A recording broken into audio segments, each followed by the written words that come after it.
presented to developers before, and I know a lot of you like to just keep exploring anyway.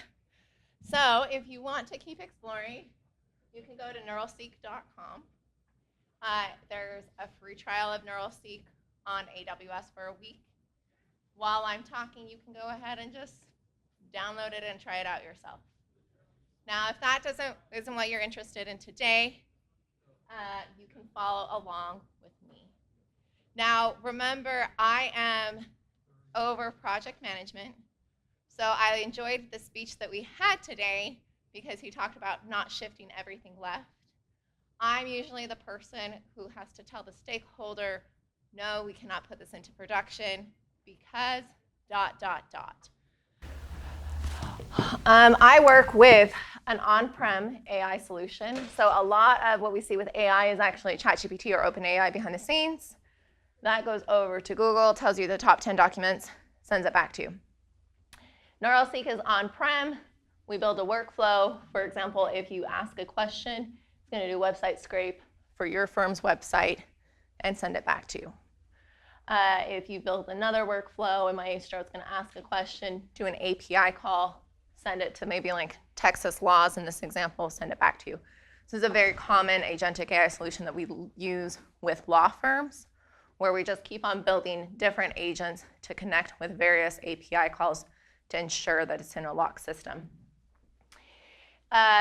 We would replicate this agentic AI process for something like a hospital. For example, if I was working with a hospital, we'd implement Neuralseek on-prem. Doctor asks a question, goes to the database, medical research of the last 5 years, responds back, right? Ask a question, API call to a HIPAA compliant storage database, secured information, and comes back. So what I do is, my job is to explain to stakeholders why we would want to put this on-prem, why the security would be important, and the limitations with AI in general. One of the things that we're going to talk a lot about is the difference between skill and how-to. I want you all to think very briefly about something that is skillful, or someone who has a lot of skill.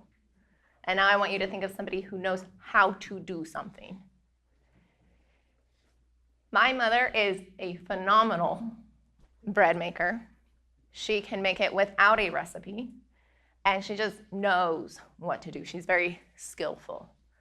I myself have to follow a recipe. And I think in the world of AI, we're forgetting that we need skilled developers. There's a lot of how-to instruction right now, but that doesn't necessarily mean that we're having an expert in there skillfully reviewing things. And skill is a lot more nuanced, right? It doesn't require a recipe, it requires somebody who just knows, kind of like how my mom just knows how to make good bread. As mentioned in my bio, I come from kindergarten teaching. A lot of times people think that if we do the how-to enough, we will become skillful. In most education philosophies, they disagree with that. They call this term metacognition. Metacognition is the ability to think about your thinking.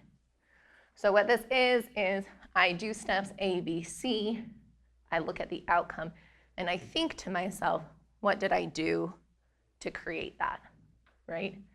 This is in reverse to the idea of I do ABC, I do ABC, I do ABC. I just keep on doing ABC, okay? So today, whenever you see a slide that looks like this, I'm encouraging you to do a metacognitive strategy. That means I want you to think about your thinking. Yes? Would it be possible to hit the present button on the slide? Or Absolutely. I can do that. You're like, it's teeny tiny, lady. I getcha. I've had a little problem connecting to the internet, so I don't know if it's going to do it. So let's give it. Yeah. Gotcha. It might. And it might not. Thank you. Well, joke's on both of us. We're okay. I'll try and explain the slides as best I can. And I've got an assistant to help me, so we're good. Thank you. All right, first one, describe AI. So I would like you There we go. Now you truly can see it. All right, while she's helping us here, we're going to give you a couple seconds, and I want you to truly reflect on it. And I want you to think of 5 to 10 words that you would use to describe AI to someone. Okay? So are you going to use any terms like data? Are you going to use any terms like artificial intelligence? Right? What terms would you use to describe AI? Now, there are 3 main types of AI. And as I said, I am going to just keep on going. There are 3 main types of AI. When I get to sit next to a stakeholder, what we're really talking about is trying to get them to understand that currently what we have is referred to as narrow AI. Narrow AI can do a single task, right? So if I'm using AI facial recognition, it does one task. It does facial recognition, right? General AI or strong AI requires human thinking-like capability. So it's like that thinking like a human. And super intelligent AI, that's everything that every Armageddon movie is about. We are very far from that, okay? Humans are still more scary than AI. Getting stakeholders to comprehend that we are at narrow AI is really imperative before a project goes live, so that when you're talking to them, the idea with agentic AI solutions, and that this will now do everything, including getting us to the moon, you're like, you know what? This is going to do this task. It will do it very well, but it will do one task. What's your priority task? And you can see how that shifts the conversation to us completing something intentionally and strategically, right? The other thing to comprehend is the difference between an automation and agentic AI, right? AI or whatnot. Automation is like a vending machine. I'm gonna type in here my 32 and I'm gonna get my Ritz crackers. It's gonna do that every single time. AI is like Joy likes pretzels. We're gonna recommend to her a random pretzel box that she likes, okay? There is a difference between the two of these, and it's imperative to understand that so that you know if you're actually implementing an AI solution or simply just an automation solution, right? You're good. The other one that I always emphasize is we have 3 critical points that will determine success. The first is our data source. The second is our desired output. And the third is explainability. Just like we're gonna grow a grocery store, okay? If we were to have a grocery store and we were selling produce, that's what we're selling is information, okay? So if we were selling information, we need to have the same respect for our information as we would for produce. We need to cultivate it, we need to harvest it, we need to time it, we need it to be seasonal, right? Your data is like the produce for your information. Your desired output is if I walk into a grocery store and if there's beautiful produce and it's on the floor, I'm not buying anything. How you present the information, how you shelve it is really important. And now explainability is literally everything that goes in the middle. So how did I get that produce from the farm onto the truck into the shelf? And if I really can't trace my explainability, right? The risk for knowing if this is like salmonella poisoning is high in a produce store, right? And the risk for the other person being like, oh, is this good data? Is this corrupted data? Is this accurate? We have no explainability. We can't trace that. Everyone give her a little round of applause. Thank you. A critical point, here's some data examples that we have. Anytime and almost every time I do a presentation, I put in this slide. The key word in generative AI is not AI, it is generate, okay? It means we are creating something. This is the idea garbage in, garbage out. Other critical points, desired output. Other critical points, explainability. All right, next let's talk about patterns. Everyone take a deep breath. We're at our next metacognitive strategy. I want you to think to yourself of patterns. I'm a kindergarten teacher, so I'm like A, B, A, B, A, B, okay? Maybe your pattern is more complex. I'm gonna like slide through these because my goal with this next series is for you to see how many kinds of patterns we can actually have. We can have numerical, algebraic, visual, repeating, growing, recursive, symmetry, fractional, statistical, phonological. This is where I'm going to pause. As a kindergarten teacher, you talk a ton about phonological patterns because children are learning to speak. Okay? A phonological pattern is the sound pattern. Cat, hat, mat. Okay? Peter Piper picked a peck of pickles. What I want you thinking with these like language patterns is how they would relate to a large language model almost directly. Morphological patterns in language are word structure. So this is if I put ing at the end of a word, it changes it. So I running, right? I've changed the meaning by using that pattern, right? And I hope you're connecting how this relates to LLMs, right? Syntax is, these are just common words, all right? I think on a lot of LLMs, this is where we start seeing a lot more tokenization because these are words that go together, right? Do you, are they, the cake was eaten by John. That's a very common phrase, I guess. But what you're looking for is these are words that tell us the meaning, right? They're grouped together. Lexical patterns are a little more like kick the bucket, fixed expressions, heavy rain, fast car, make decisions. Semantic patterns are things like grouping. So we're going to practice this. So everybody ready? I'm going to say animal. Everyone say an animal. Awesome. All right, now I'm going to even change it. I'm going to say sea animal. Now you all say a sea animal. Oh, you're good at this. Oh, pat yourself. You can see how this works in large language models, right? They're using language patterns. Discourse patterns, this is a book, beginning, middle, end, right?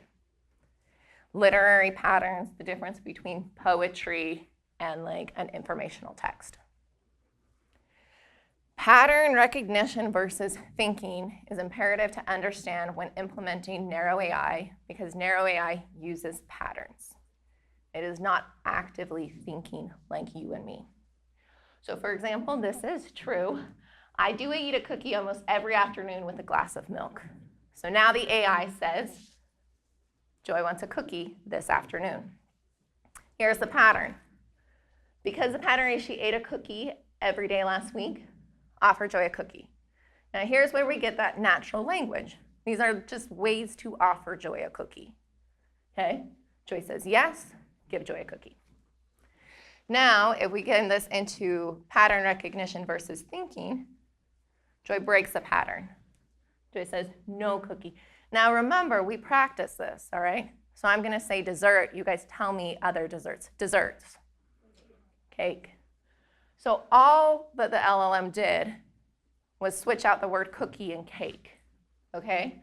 And now I feel like I'm having a conversation. In reality, this is just a pattern. It's a linguistic pattern. Now the difference with thinking is you're probably doing this right now where you're like, man, if Joy eats a cookie every day, she's gonna need some more vegetables, okay? Like Joy's BMI is gonna be, that's what you're doing. You're thinking. The LLM is not thinking. The LLM does a more complex pattern. It is a kindergarten pattern, y'all. This is an A-B pattern. It's gonna say, give Joy a cookie one day, B, offer Joy a salad. Give Joy a cookie, give Joy a salad. All it did is an A-B pattern, and then we switched out the words. What we're doing to try and create the feeling of human-like thinking in AI is multi-agent or agentic AI, right? Now, what I want you to notice is that there are different guardrails or rules with these two agents. One agent is salad agent. It's going to recommend different foods. We've done this enough now, so I'm going to say, like, what are different foods that Joy could eat? Shout them out. She could eat salad. She can eat potatoes, yams, right? These are like healthy foods that Joy could eat. The other agent we're going to set up with other rules. Now, it's important to understand that these two agents' rules contradict each other, hence the reason we need two of them, right? One is going to recommend salads based on micronutrients. Those are the rules. The other is going to recommend foods that Joy likes and desserts. And how we create that human-like thinking feeling is we simply put it into an A-B pattern, right? But we have two agents behind the scenes doing a single narrow AI task. One of these risks that I think is important to bring out is I love flan.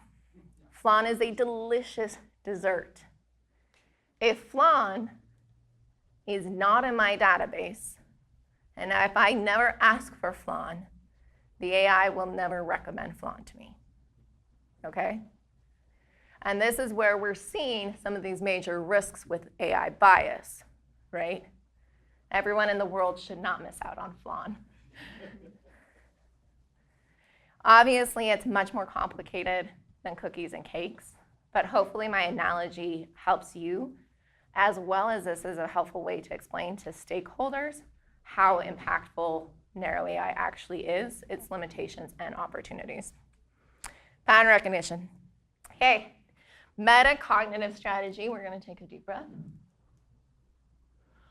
What is, right in your mind, 3 to 5 critical things that almost define a large language model?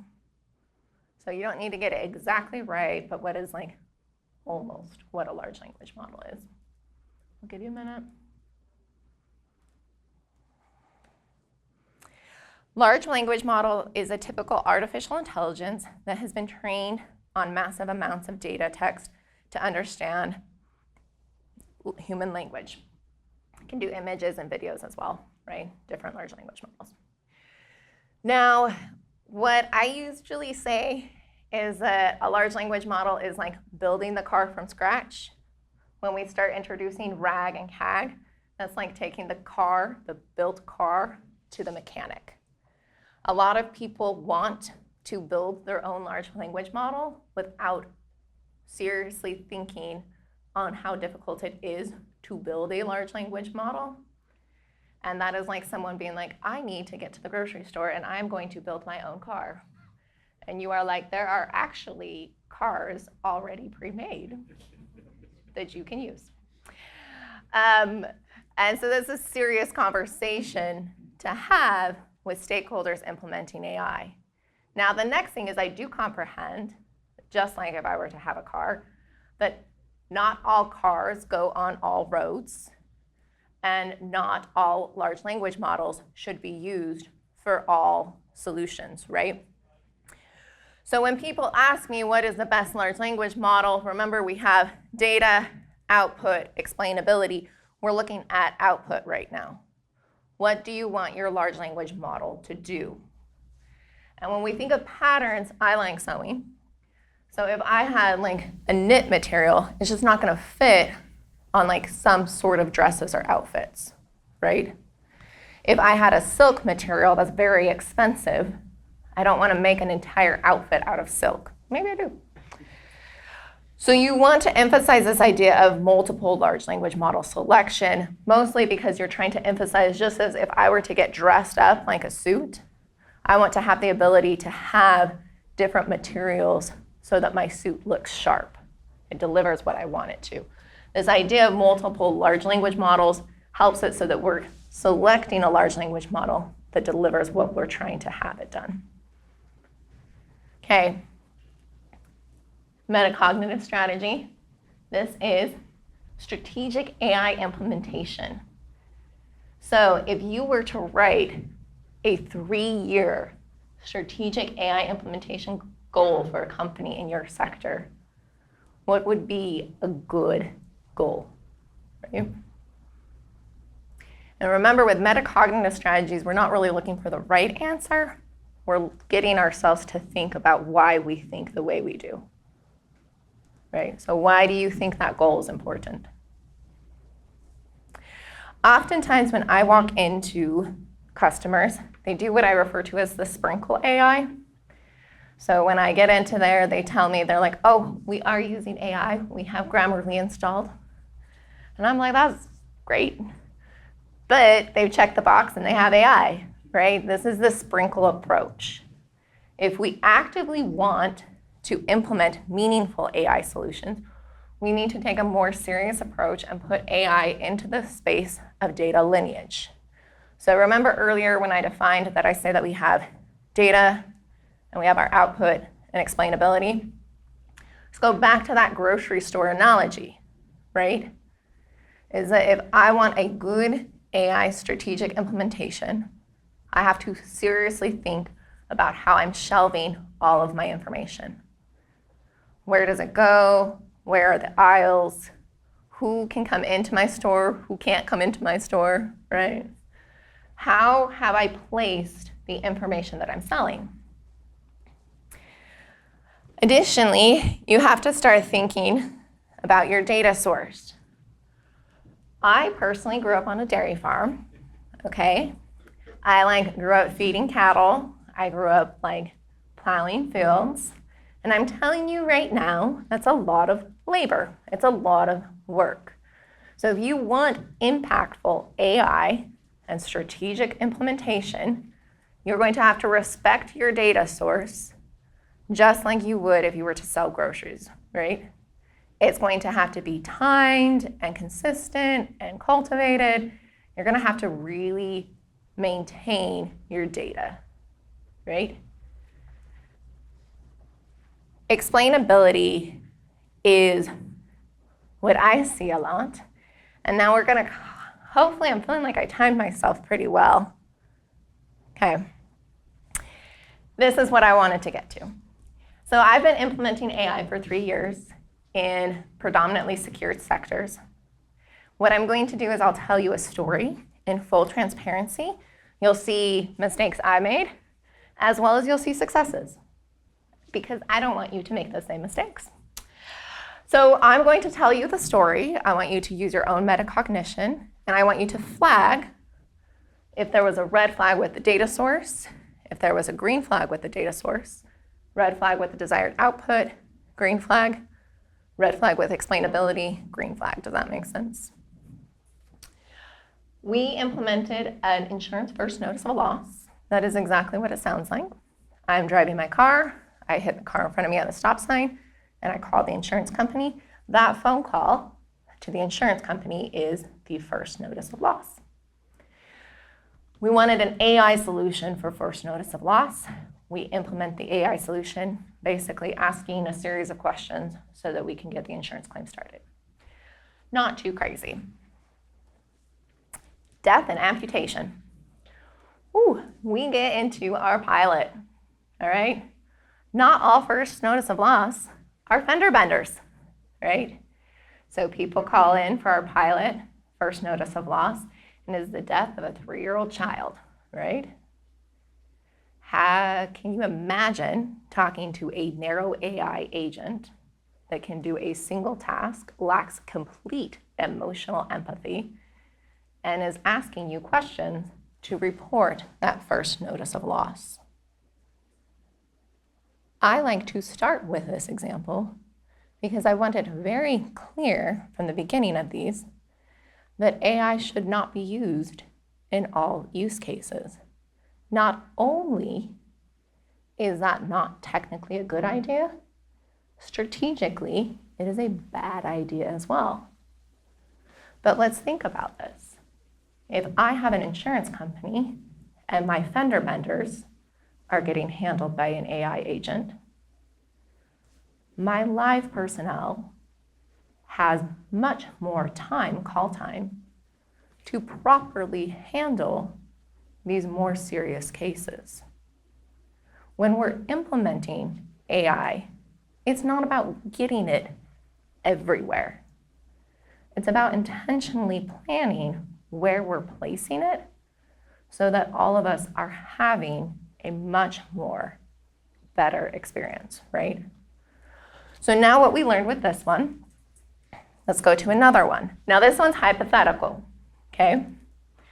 I want you to think a hypothetical. Now you're the developer on this hypothetical project, and somebody says that they want to implement AI into a major urban hospital. The goal is to effectively collect medical information in English and Vietnamese that summarizes patient symptoms in order to escalate critical cases like pediatric chest pain or trauma quickly. So based off what we learned in that example, what could we apply to this example? Okay, when do we include our experts? Where are our cutoff lines? What do we view as an appropriate use of AI? Where do we think is an unethical use, right? Okay, this is where it gets fun because I have way too many stories for my time. So you get to tell me, do we do nuclear training facility manual or do we do North American lottery? If you want nuclear facility training manual, 1. If you want North American lottery, 2. Whichever you want. So I've seen 2, I've seen 1, oh, we are pretty split. I saw more 2s than I saw 1s, okay? So that's what I'm going with. This story is the lottery needed to have answers for specific games varying between specific states and ensuring players' privacy. So if you think about the lottery, the issue that we're having here is explainability, okay? They have all of their laws, they have all of their game rules, we got good data sources. What we need to know is if a player asks about, and I am making up these states, okay? If a player asks a question in like Ohio about like Mega Millions, okay? What we need to know is the laws for Ohio, the rules for Mega Millions. Imperative to this success is explainability, right? How did we answer that question, right? This one was successful because of phased launching. So this project has been successful for 3 years. It was one of my initial implementations. What we did first was launch to an internal team that tested a lot. Second, we did not launch publicly. We launched into their call centers. This was a very wise move, okay? I wish I could take credit for it. I cannot. Launched into their call centers, and now you can see how this turned AI from like a tool that's replacing jobs into a tool that's enabling jobs, right? So if you can imagine you got hired, you're working in a call center, it's like your second week, somebody asks you a question about X, you have a nice tool where you can type in that question so you don't have to bother your manager again, right? That's the impact that we were seeing in the call center. Now the call center was working really well, right? And even with that, and that's what I wanted, like the call center had been going live for like 18 months, right? Even with that, with going to like public, is we had to select which topics could go public, right? Which ones were we testing like just accurately? We could see because we had a lot of explainability. We're like, oh yeah, like this one is consistent. This data is, that one can go public. These ones still stay in the call center, right? This is what I see as a PM, is having those conversations really with what do we use for AI, where do we actually place it, what do we not use, right? Next one, do we want to talk about, here's a little hypothetical. Hypothetical is multi-state law firm piloting a generative AI chatbot to guide clients on case types, services, and state laws. Hopefully by this point you have data understood, output understood, and explainability. Using the lottery system, what red and green flags do you automatically see with a law firm implementing an AI solution? All right, celebrity profiles. or banking. Banking is 2, celebrity profiles is 1. I'm seeing celebrity profiles, which is pretty cool, actually. So I'm going to go back to celebrity profiles. I think that is a win. You guys are like, we work in cybersecurity. We hear so much about banking. Please stop talking about banking. All right. This was, the company wanted a live chat with a celebrity. Okay. So PR company, they select conversations and data about said celebrity. Output is somebody logs in and has like a conversation with celebrity based off of the PR recommendation sources. Explainability, how did we answer what we answered? Fairly straightforward. This project struggled because they wanted a very high cost LLM. They were adamant, the best of the best, very high cost LLM.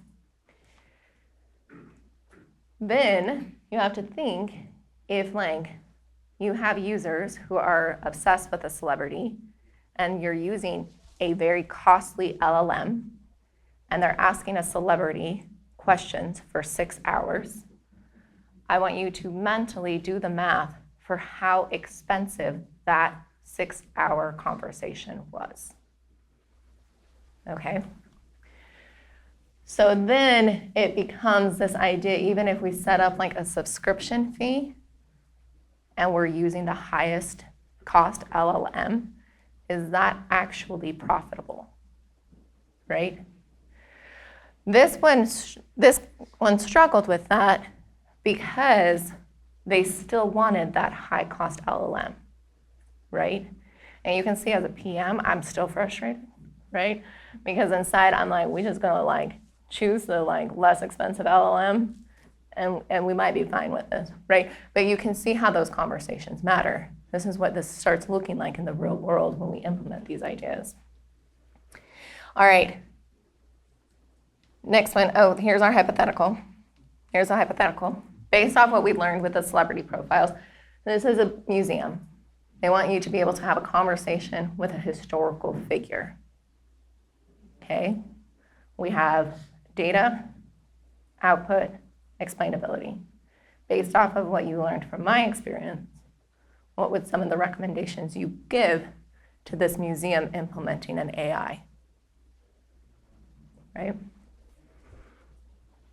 It's probably one of the reasons why you see most AI systems have some sort of limitation, right? You can do 10 questions or something. All right, a urology Southwest clinic or university student enrollment. 2 for university student enrollment, Southwest clinic for 1. Seeing 2, 2, 2. All right, let's go with university enrollment. University sought to support students, particularly first-generation students. Now, this is pretty critical for the success of this project, was first-generation students. Those whose first language is not English. So already, hopefully, your brain is flagging translation, right? So we have our data source, desired output, and explainability, okay? I'm gonna talk about this one just for a little bit. One of the things that we get into translation, it happens a lot. For example, the university's website is all in English, right? That's our data source. So if the entire data source is in English, and then somebody asks a question in Spanish, remember that we have to do like a double translation. We have to translate the website content, we have to translate the question, and then we have to make sure that our natural language response is combining the 2 of them, all right? The biggest problem that I see is the Spanglish problem, okay? Most people, in fact, do not speak just English and just Spanish, especially in the Southwest. Most people speak Spanglish, right? Now, I want you to go back to when I talked about salads and cookies, because I told you that the rules for salads is going to recommend me micronutrients, And the rules for cookies is it's going to recommend me desserts.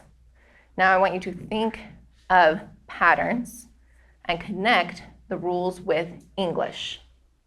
I want you to list mentally, because we're doing metacognition, what are English language rules, okay? The patterns that we see in English. Now I want you to list mentally what are Spanish language rules, okay? Why the Spanglish problem exists is because those rules contradict. You as a human are capable of thinking, okay? LLM, narrow AI. It's going to do one task or the other. So you've got to do a little user training, okay? You've got to let people know that either they're going to have a conversation in English or they're going to have a conversation in Spanish. And you can do that very polite at the beginning. That's why most call centers ask you that question directly, because they're trying to sort you into one side or the other depending on your language. Now, when we come into this with like student registration, we're not doing anything that's like critical, right? Like there's no 911 call that needs to be called at the end of submitting your university application, hopefully. But what we're working with is a translation, right? You do want to have translation available. You just want to let people know that just be transparent, y'all. Just be transparent that they're using an AI agent. They might want to verify the information. If there's a mistranslation, please let us know kind of things, right? Now with that, we did use a tool with high explainability. So we were able to get that. The last problem that we had with this project was data access. I want you to think of like all the things that are within a university, okay? And I want you to think of how many things are behind access barriers, right? And so really what you're looking at is if I'm a first generation student, non-English speaker, and where do we put the information to submit applications? You're really formally submitting an application, you're looking at social security numbers, all of those things, right? And so how do we do that securely? How do we make sure that that access, the access to the submission process, the data, is all lined up very well? All right. And then we have time for maybe one or two more, and then I'll take Q&A. This one's hypothetical based off what we learned with the university. If we were trying to implement an AI system into a theater company, what access issues would we have? What translation issues would we have, right? What security issues do we flag? All right, a social media platform. This is an HR use case. Or national sports retail. National sports retail is a 2, and the other one is a 1. So sports retail or social media HR. Okay, that was HR for sure. Okay, they wanted an AI solution that chose to start with their HR department because the policies and procedures were so robust that they accurately answered questions for their internal employees. So this company had, this is like my secret, HR departments have some of the best policy trackers. If you want to implement AI and you don't know which department to start, it is not your sales team. It is not your sales team. It is your HR department, okay? They have so much notes, so many policies, so much data in there that is a good department to start with, okay? So this team, like many good HR teams, had a lot of policies, had a ton of procedures, and a really robust data source, right? Output is pretty straightforward. We want it to go to people asking questions for HR so that HR can be handling more complex things. Explainability, yeah. This one was international, so we need explainability to ensure we know if we're answering it according to the person's country, according to the person's position, and according to like the person's query, right? So a lot of explainability required for this one, right? This one worked well because we ended it with the output on a Slack integration.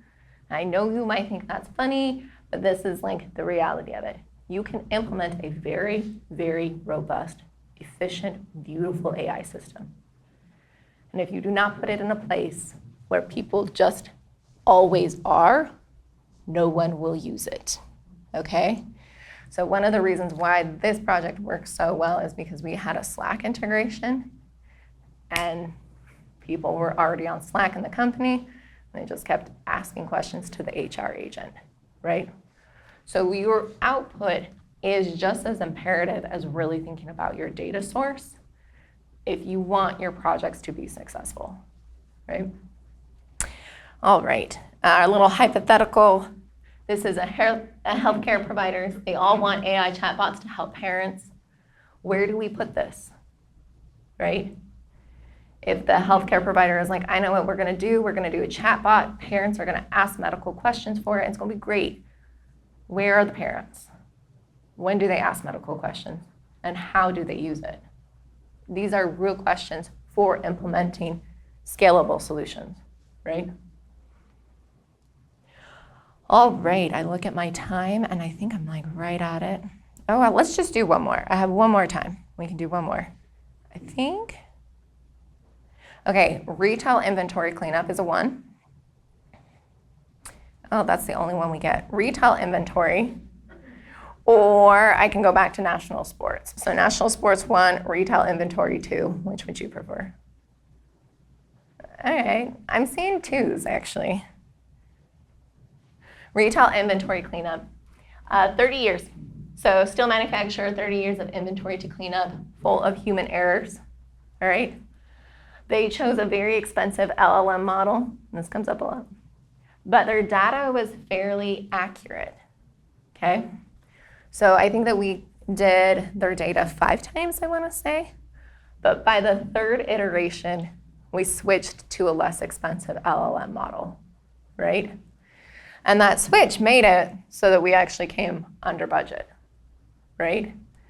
Data was accurate enough. We did the 5 iterations to clean it. By the 3rd one, you switch, right? And that was really good because their team came in with clear metrics of success. You can never get something 100% perfect. So you gotta have a direct conversation with what looks acceptable. I even try and train my team to not say, is this a good answer? I try and train my team to say, is this an acceptable answer? That simple language switch gets people away from being like, I just don't feel that response. And I'm like, oh no. And when you say, is this an acceptable answer? They're like, it's accurate. And you're like, okay, would it pose any risk to your company if we use that answer? And they're like, no. That helps the project move along. Finally, I want to do a shout out. Oh, here's like a hypothetical, a Jordan shoe reseller optimizing their pricing strategy, right? Anything with inventory, you're going to be running into a lot of those metrics there, right? My last one is metacognition with experts. So I want you to take like a deep breath. I want you to think about how experts use AI.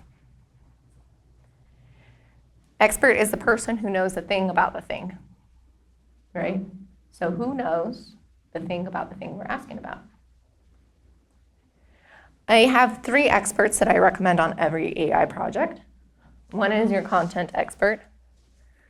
And that is your person who knows the real world. That's like your doctor, that is your neurologist. That's the person who knows the thing about the thing. Next is your developer. You gotta have somebody on there who actually knows how to build what you're trying to build. You would be surprised how many AI projects lack this expert. The other one is usually in between the 2. Okay, they're the person who it's more where I fit. I know just enough about the text to tell you it's something like farming. I know a little bit about the content to know that we should worry about it. Okay, you typically need all 3. And with that, I have 2 minutes, 3 minutes for Q&A, but thank you everyone. Do you have any questions for me that I can answer today?